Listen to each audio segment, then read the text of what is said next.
शुरू करने से पहले बता दूं कि जो स्टडी पोर्टल है वो सभी प्रकार के कंपटीशन एग्जाम, जैसे टीचिंग लाइन में है, सीटेट है, केवीएस है, NVS, DSSB, UP TET, H TET, MPET या अदर स्टेट के टेट, सभी के लिए study material by courier order लेता है। इस नंबर के ऊपर आप कॉल करके या इस नंबर पे आप व्हाट्सएप पे मैसेज करके अपना स्टडी मटेरियल ऑर्डर कर सकते हैं। लोकसभा तथा राज्यसभा की संयुक्त बैठक कब होती है? दोस्तों, लोकसभा और राज्यसभा की संयुक्त बैठक, जिसे हम लोग ज्वाइंट मीटिंग या ज्वाइंट सिटिंग कहते हैं। सबसे पहले आप क्वेश्चन ध्यान रहे, इस क्वेश्चन का आंसर तो यह है कि संसद का जब सत्र शुरू होता है तो लोकसभा और राज्यसभा की संयुक्त बैठक होती है। लेकिन इसमें एक क्वेश्चन और पूछा जाता है, अगर यह पूछे कि किस आर्टिकल के तहत होती है तो फिर आपका आंसर रहेगा 108 के तहत। अगर यह पूछें कि लोकसभा और राज्यसभा दोनों की संयुक्त बैठक को बुलाता कौन है? राष्ट्रपति बुलाता है। अगर यह पूछें कि अध्यक्षता कौन करता है दोनों के ज्वाइंट सेशन की, तो फिर आपका आंसर स्पीकर होगा। ये 4-5 क्वेश्चन इस एक ही क्वेश्चन से रिलेटेड आमतौर पर होते हैं। उसके बाद आगे बढ़ते हैं। क्वेश्चन नंबर 2, किस व्यक्ति ने वर्ष 1922 में यह मांग की कि भारत के संविधान की संरचना हेतु गोलमेज सम्मेलन बुलाने चाहिए, जिसे हम लोग राउंड टेबल मीटिंग कहते हैं। हिस्ट्री के अंदर 1930, 31, 32 के अंदर 3 राउंड टेबल मीटिंग का जिक्र करता है। उनकी शुरुआत सबसे पहले मोतीलाल नेहरू ने की थी, जो भारत के प्रथम प्रधानमंत्री पंडित जवाहरलाल नेहरू के पिताश्री हुआ करते थे। क्वेश्चन नंबर 3 पे देखते हैं, कांग्रेस ने किस वर्ष किसी प्रकार के बाह्य हस्तक्षेप के बिना भारतीय जनता द्वारा संविधान के निर्माण की मांग को लेकर प्रस्ताव पारित किया? आपका आंसर होगा 1936। 1936 के इंडियन नेशनल कांग्रेस के अधिवेशन के अंदर यह प्रस्ताव पास किया गया कि भारतीय जनता अपने संविधान का निर्माण खुद करेगी, किसी बाह्य हस्तक्षेप की, जो कोई भी दूसरे देश का या इंग्लैंड की, सीधा सा मतलब इसमें इंग्लैंड ब्रिटेन से था, उसका हस्तक्षेप नहीं चाहिए। क्वेश्चन नंबर 4 की तरफ बढ़ते हैं। क्वेश्चन नंबर 4 है, वर्ष 1938 में किस व्यक्ति ने वयस्क मताधिकार के आधार पर संविधान सभा के गठन की मांग की? यानी कौन सा वो व्यक्ति था जिसने 1938 के अंदर ऐसी संविधान सभा के गठन की मांग की जो वयस्क मताधिकार के आधार पर हो, युवाओं के वोट पर डिपेंड हो? जवाहरलाल नेहरू ने सबसे पहले इसकी मांग की थी 1938 के अंदर। क्वेश्चन नंबर 5, वर्ष 1942 में किस योजना के तहत स्वीकार किया गया कि भारत में एक निर्वाचित संविधान सभा का गठन होगा जो युद्धोपरांत संविधान का निर्माण करेगी? यानी ये कहते हैं कि 1942 में कौन सी ऐसी योजना थी जिसने ये कहा था कि भारत में एक निर्वाचित संविधान सभा होगी और युद्ध के समाप्त होते ही संविधान का निर्माण किया जाएगा? ये शर्त दोस्तों क्रिप्स मिशन के अंदर थी, जो सर स्टैफोर्ड क्रिप्स की अध्यक्षता में 1942 में भारत आया था। इसका उद्देश्य सेकेंड वर्ल्ड वॉर में भारतीयों से मदद लेना था। क्वेश्चन नंबर 6, राज्यसभा के लिए नामित प्रथम फिल्म अभिनेत्री का नाम बताना है। कौन सी फिल्म इंडस्ट्री की अभिनेत्री थी जो सबसे पहले राज्यसभा के लिए नॉमिनेट हुई? यहां नॉमिनेट वर्ड यूज होगा क्योंकि आपको पता है कि लोकसभा के अंदर राष्ट्रपति 2 लोगों को नॉमिनेट करता है जो आपके एंग्लो इंडियन होते हैं, और राज्यसभा के अंदर राष्ट्रपति 12 लोगों को नॉमिनेट करता है जो फेमस पर्सनालिटीज होते हैं, चाहे वो खिलाड़ी हो, चाहे वो डॉक्टर हो, चाहे वो फिल्म इंडस्ट्री से हो, चाहे वो सोशल वर्कर हो, चाहे कोई बड़ा साइंटिस्ट हो, ये आता है। तो इसमें आपका आंसर होगा नरगिस दत्त, जो सुनील दत्त की पत्नी थी और संजय दत्त की माताश्री थी। क्वेश्चन नंबर 7वां देखिए, संविधान संशोधन कितने प्रकार से किया जा सकता है? 5 प्रकार से। टाइप ऑफ कॉन्स्टिट्यूशनल अमेंडमेंट पूछा इसने, तो आपका आंसर यहां 5 रहेगा, 5 रहेगा। क्वेश्चन नंबर 8 देखिए, कैबिनेट मिशन योजना के अनुसार भारतीय संविधान के कुल कितने सदस्य होने थे? कैबिनेट मिशन योजना के अकॉर्डिंग इंडियन कॉन्स्टिट्यूशन जो असेंबली थी, जो संविधान सभा थी, उसमें टोटल लोग होने थे 389 लोग होने थे। आमतौर पर इस क्वेश्चन को 3 आधार पर पूछा जाता है।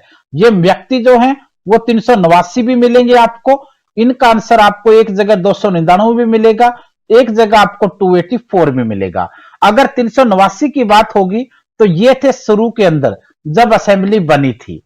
299 की बात आएगी ये पार्टीशन के बाद, क्योंकि पाकिस्तान के मेंबर छोड़ के चले गए, ये सिर्फ इंडियन है, और ये वो लोग थे जिन्होंने 1949 के अंदर संविधान जब पूरा हुआ तो ये आखिरी में सिग्नेचर करने वाले लोग थे, इन्हें हम लोग सिग्नेचर अथॉरिटी बोलते हैं। यानी अगर शुरू में पूछा जाए 389, कुल पूछा जाए 389, आफ्टर पार्टीशन या भारत के बदले हिस्से में कितने थे लोग बाद में 299, और सिग्नेचर कितने लोगों ने किया 284। एक तो ये क्वेश्चन इसका अलग तरीके से पूछा जाता है।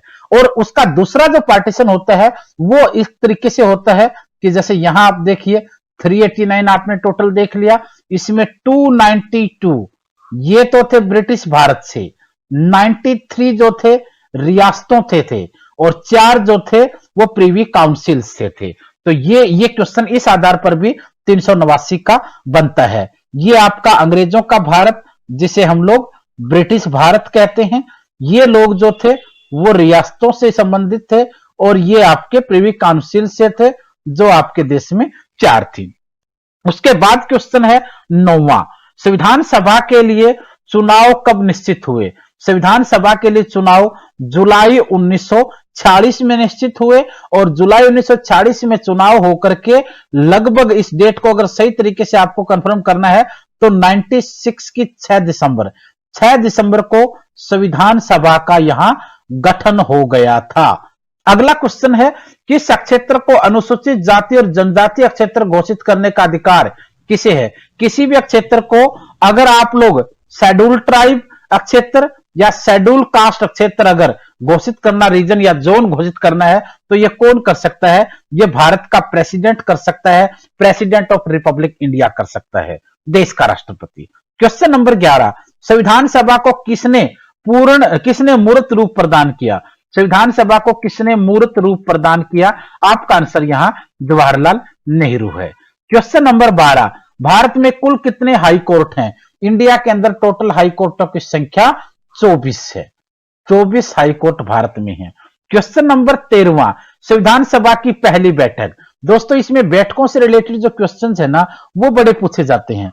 सबसे पहला अगर पहली बैठक की बात करेंगे तो 9 दिसंबर 1946, दूसरी बैठक की बात होगी तो 11 दिसंबर 1946, तीसरी बैठक के बारे में अगर पूछा जाएगा तो फिर 13 दिसंबर 1946, अगर लास्ट बैठक के बारे में पूछा जाएगा तो आपका आंसर होगा 24 जनवरी 1950।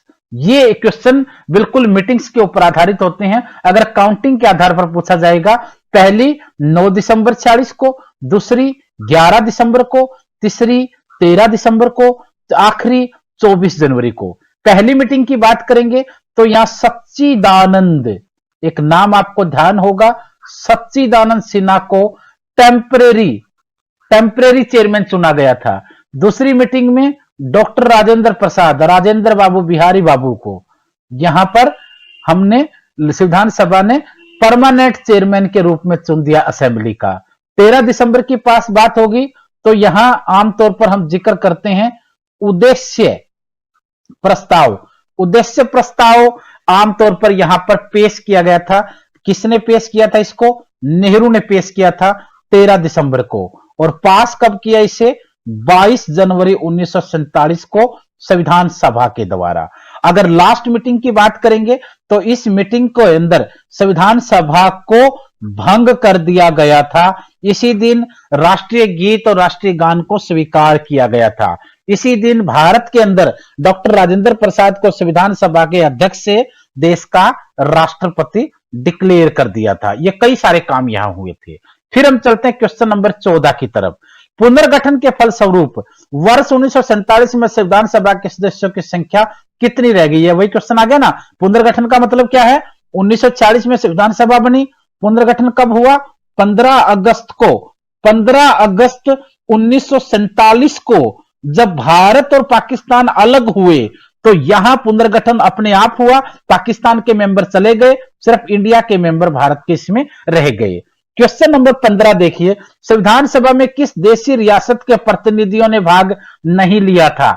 हैदराबाद के निजाम जो रियासत जो थी उन्होंने संविधान सभा में भाग नहीं लिया था। क्वेश्चन नंबर 16 देखिए, भारतीय संविधान में किस अधिनियम के ढांचे को स्वीकार किया गया है?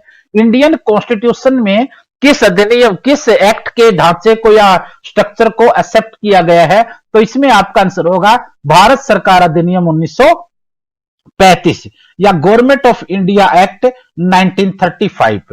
कहने के लिए तो भारतीय संविधान दुनिया के 10 देशों से लिया गया है, लेकिन अगर यह क्वेश्चन हो कि भारतीय संविधान किसका ऋणी है, किसका कर्जदार है, किसकी भारतीय संविधान पर छाया है यानी शैडो है, किसका भारतीय संविधान पर प्रभाव है, इन सारे क्वेश्चनों का जो आंसर होगा वो होगा भारत सरकार अधिनियम 1935। अब ये क्वेश्चन इतना इंपॉर्टेंट है कि बहुत बार इस क्वेश्चन को पूछा जाता है। कभी ऋणी वर्ड यूज होता है, कभी कर्जदार होता है, कभी शैडो या छाया होता है, तो कभी इफेक्ट या प्रभाव होता है। तो ये आपको ध्यान रखना है इसमें। क्वेश्चन नंबर 17, राष्ट्रपति चुनाव संबंधी मामले किसके पास भेजे जाते हैं? राष्ट्रपति, दोस्तों देखिए आप भारत के अंदर पंच से लेकर के और एमपी तक सभी चुनाव के अगर झगड़े होंगे तो उन्हें निपटाने का काम जो होता है वो चुनाव आयोग का होता है। लेकिन चाहे वो राष्ट्रपति का चुनाव हो और चाहे वो उपराष्ट्रपति का चुनाव हो, इन दोनों से रिलेटेड जो झगड़े हैं वो भारत के अंदर सुप्रीम कोर्ट सुनता है चुनाव से रिलेटेड। यह क्वेश्चन बड़ा इंपॉर्टेंट होता है। क्वेश्चन नंबर 18 देखिए, प्रथम लोकसभा का अध्यक्ष कौन था? जी.वी. मावलंकर। भारत के अंदर पहली लोकसभा जो बनी उसके अध्यक्ष थे जी.वी. मावलंकर। जी.वी. मावलंकर, इसका फुल फॉर्म कई बार पूछ लेते हैं। जीवी का मतलब यहां है गणेश वासुदेव मावलंकर।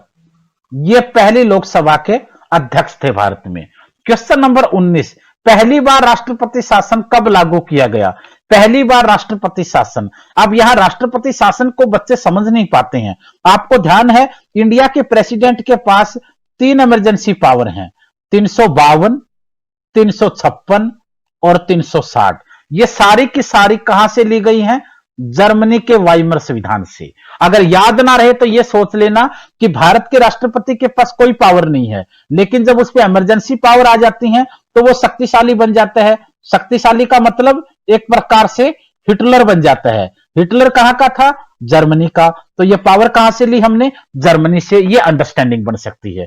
यहां 352, 356 और 360 की बात हो रही है, लेकिन क्वेश्चन में क्या है? राष्ट्रपति शासन। 352 के तहत जो लगता है उसे बोलते हैं आपातकाल। 360 के तहत जो लगता है उसे बोलते हैं वित्तीय आपातकाल। तो इसका मतलब बच गया क्या? 356। इसे क्या बोलेंगे? राष्ट्रपति शासन। यहां याद रखना, भारत के अंदर टोटल 100 टाइम राष्ट्रपति शासन वर्तमान तक लग चुका है। आगे बढ़ सकता है, यह संभव है, क्योंकि देश के अंदर डेमोक्रेसी है, तो ये चीजें भी उसके साथ साथ चलती हैं। आने वाले समय में पता नहीं कितने राज्यों में कब तक लगे, लेकिन अभी तक 100 टाइम लग चुका है। पहली बार की बात करेंगे तो 20 जुलाई 1951 को, 20 जुलाई 1951 को सबसे पहले लगा और 2016 के अंदर सबसे लास्ट में लगा था। और 100 टाइम वाला जो था वो आपका अरुणाचल प्रदेश में लगा था। 99वें नंबर पे जो लगा था वो आपका उत्तरांचल में लगा था। और अगर आप बात करेंगे 98 की तो वो केजरीवाल जी के इस्तीफे के बाद दिल्ली के अंदर लगा था।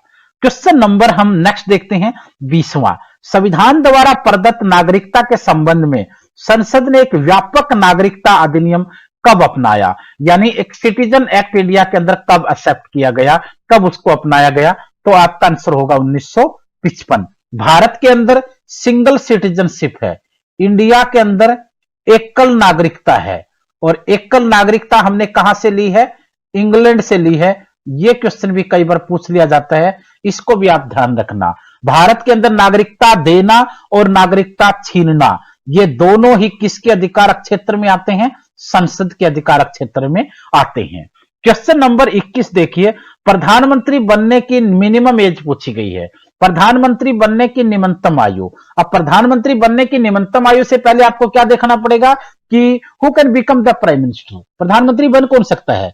या तो लोकसभा का सदस्य हो, या फिर राज्यसभा का सदस्य हो, और अगर दोनों नहीं है तो फिर 6 महीने के अंदर उसको इनका सदस्य बनना पड़ेगा। यानी बेसिक क्वालिफिकेशन क्या है, राज्यसभा या लोकसभा का सदस्य। राज्यसभा का सदस्य के लिए मिनिमम एज कितनी चाहिए, 30। लोकसभा के लिए मिनिमम कितनी चाहिए, 25। तो प्रधानमंत्री की मिनिमम एज कितनी होगी, 25। धन्यवाद। इस तरीके से आप इन क्वेश्चनों को सोल्व करें। उम्मीद आपको समझ आ रहा होगा। कुछ भी डाउट हो, कभी भी डाउट हो, कहीं भी डाउट हो, तो आप बेझिझक मैसेज कर सकते हैं। नंबर दिया गया है स्क्रीन पे भी, इस नंबर पे कभी भी व्हाट्सएप पे मैसेज करके या कॉल करके अपने डाउट भी ले सकते हैं। आमतौर पर क्लासेस का शेड्यूल ज्यादा होने की वजह से टाइम नहीं लग पाता है, लेकिन फिर भी आप लोगों की मदद पूरी की जाएगी, चाहे कोई भी कंपटीशन एग्जाम क्यों ना हो। फिर क्वेश्चन नंबर 12वां, जवाहरलाल नेहरू के नेतृत्व में अंतरिम सरकार का गठन कब हुआ, सितंबर 1946। दोस्तों 1946 में 3 चीज हुई थी। सबसे पहले कैबिनेट मिशन आया, उसी के साथ साथ अंतरिम सरकार बनी, उसी के साथ साथ संविधान सभा का गठन हुआ। ये तीनों काम 1946 में हुए थे, और तीनों की जो बेस में है वो क्रिप्स मिशन के आधार पर माना गया था। क्रिप्स मिशन में यह स्वीकार कर लिया गया था। फिर है क्वेश्चन नंबर 23, मुस्लिम लीग कब अंतरिम सरकार में शामिल हुई, अक्टूबर 1946 में। सितंबर में अंतरिम सरकार बनी, मुस्लिम लीग शामिल हुई 1 महीने के बाद, आफ्टर 1 मंथ इसके अंदर शामिल हुई।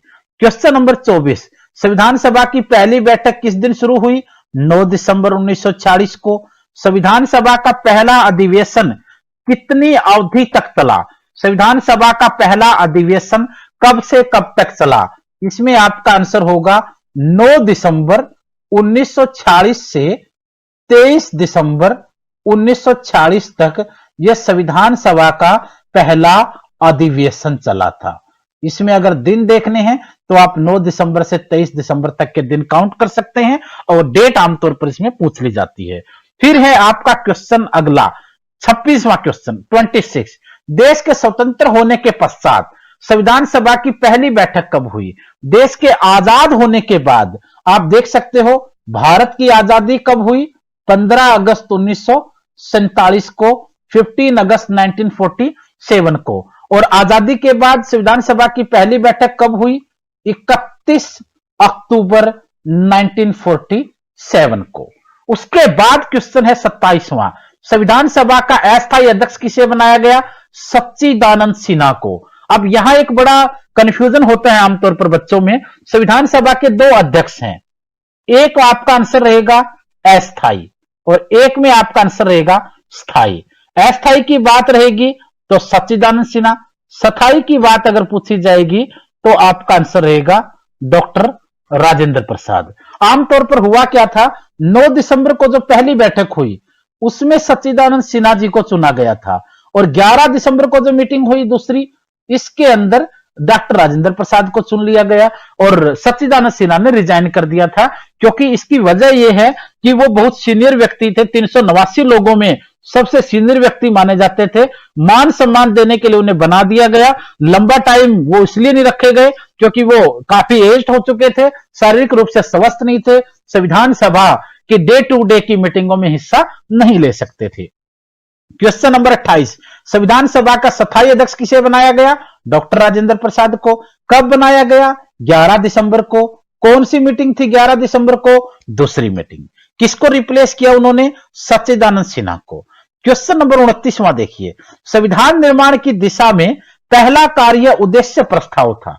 22 जनवरी 1947 को यह प्रस्ताव किसने प्रस्तुत किया। यहां यह क्वेश्चन गलत है, इस टाइप का स्टेटमेंट नहीं होता है।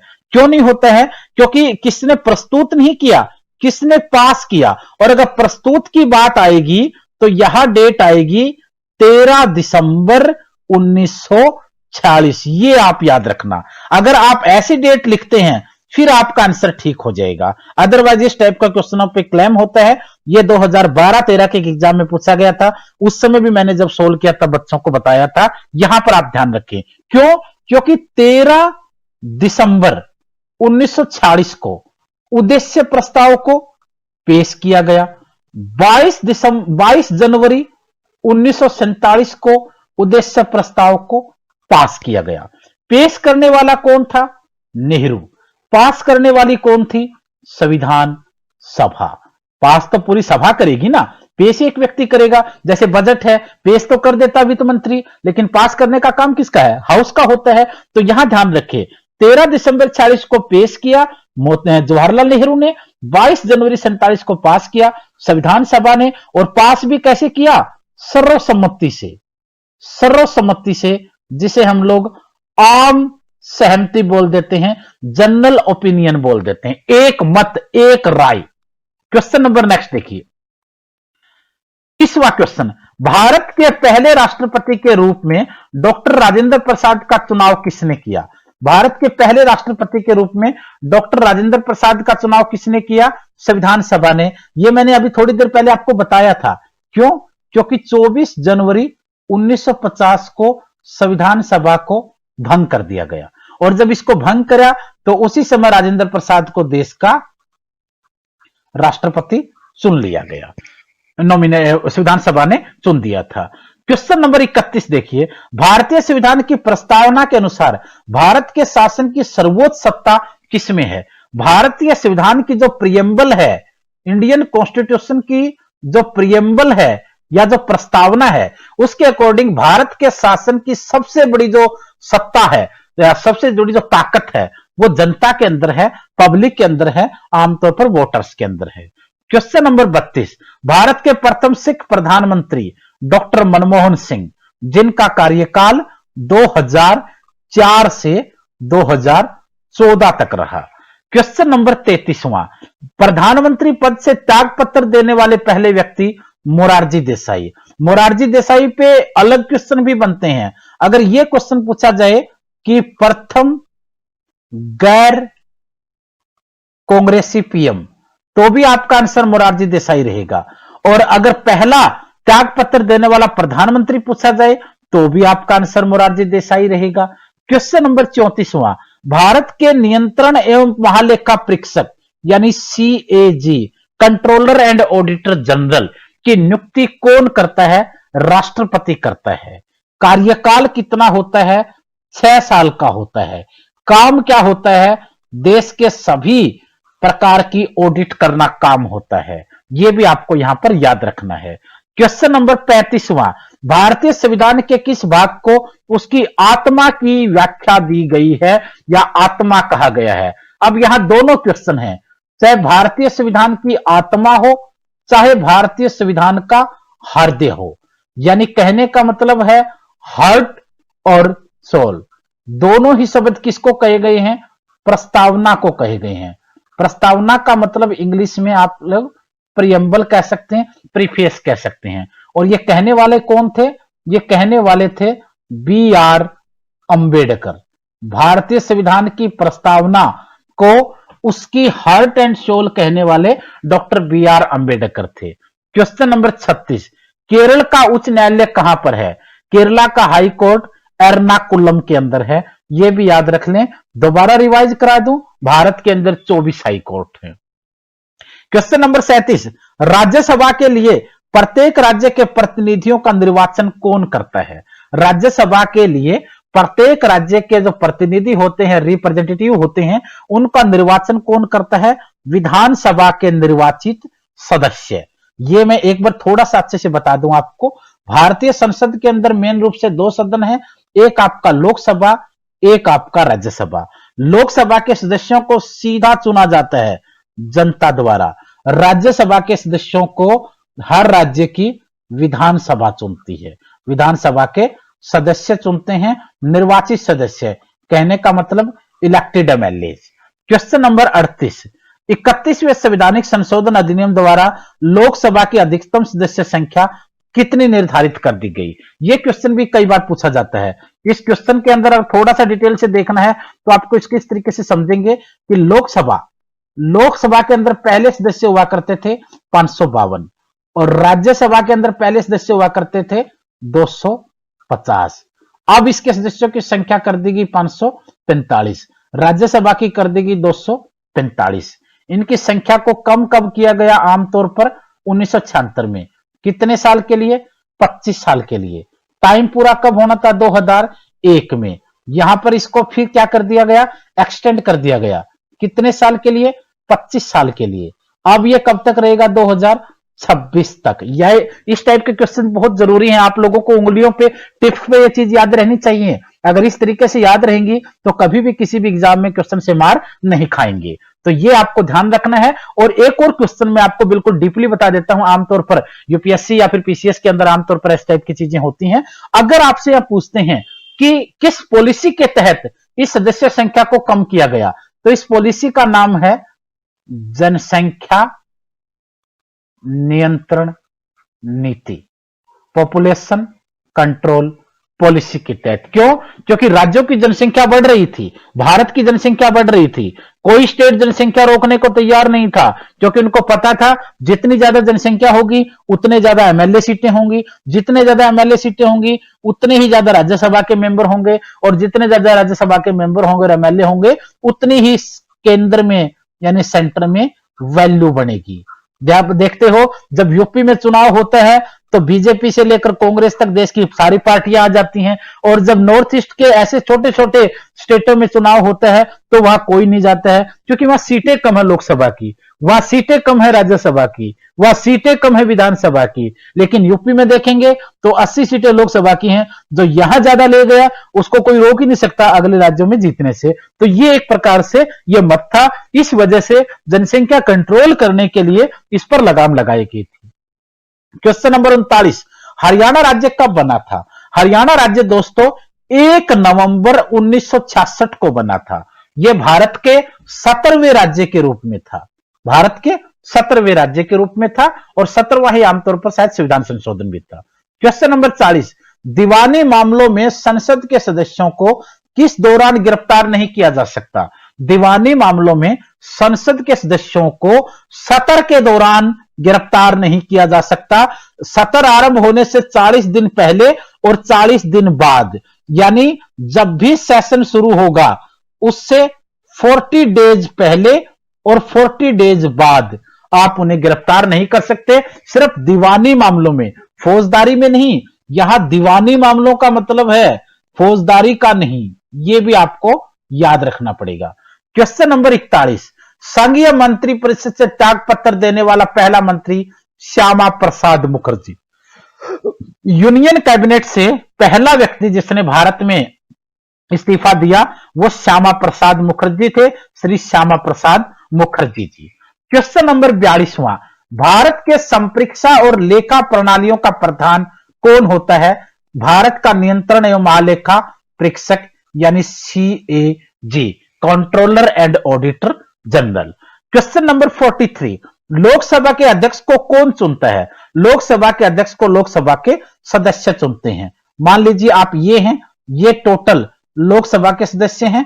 इनके अंदर ये अपने अंदर से ही एक सदस्य को अपना स्पीकर चुनेंगे और एक सदस्य को अपना डिप्टी स्पीकर चुनेंगे। यहां एक क्वेश्चन और कई बार होता है, वो होता है इसके अंदर प्रोटेम स्पीकर का कई बार जिक्र होता है। प्रोटेम स्पीकर जो होता है वो भी लोकसभा से रिलेटेड होता है, लेकिन वो कंसेप्ट अलग है। कंसेप्ट अलग क्यों है? क्योंकि जब भी नई लोकसभा चुनकर आती है 545 लोग, तो वो अपना स्पीकर चुनते हैं। स्पीकर चुनने के लिए क्या चाहिए? मीटिंग चाहिए, और मीटिंग करने के लिए क्या चाहिए? स्पीकर चाहिए। ये तो वही बात होगी ना, मुर्गी पहले आएगी या अंडा पहले आया? जब तक मीटिंग नहीं होगी स्पीकर नहीं चुन सकते, जब तक स्पीकर नहीं होगा मीटिंग नहीं कर सकते। तो इसलिए जब भी नई लोकसभा चुन के आती है तो उसकी प्रथम मीटिंग के लिए एक सीनियर, लोकसभा के सीनियर व्यक्ति को प्रोटेम स्पीकर का पद दे दिया जाता है। वो सिर्फ एक ही मीटिंग में स्पीकर होता है। उसी मीटिंग के अंदर स्पीकर को चुन लिया जाता है और प्रोटेम स्पीकर का कार्यकाल उस समय समाप्त हो जाती है। प्रोटेम स्पीकर का वर्ड भी कई बार यूज होता है। पीछे कर्नाटका के अंदर आप देखा, विधानसभा के अंदर प्रोटेम स्पीकर पर झगड़ा हुआ। कांग्रेस ने बोला कि सीनियर हमारे पास है, बीजेपी ने बोला कि हमारा व्यक्ति बनेगा, तो बहुत सारा बवाल उसके ऊपर रहा, क्योंकि प्रोटेम स्पीकर। अच्छा, एक और चीज बताऊं मैं, प्रोटेम स्पीकर का कार्य क्या है?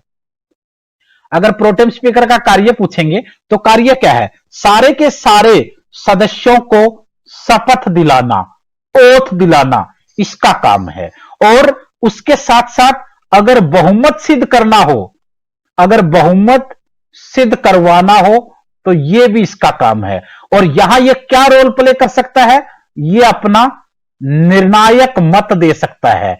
इसलिए दोनों पक्ष चाहते हैं कि स्पीकर हमारा हो। बहुत बड़े बवाल समय समय पर हुए हैं इस पे। क्वेश्चन नंबर 40 देखते हैं, ज्यादा डीपली हो जाएगा, किसी दिन और डिस्कस कर लेंगे इन चीजों को।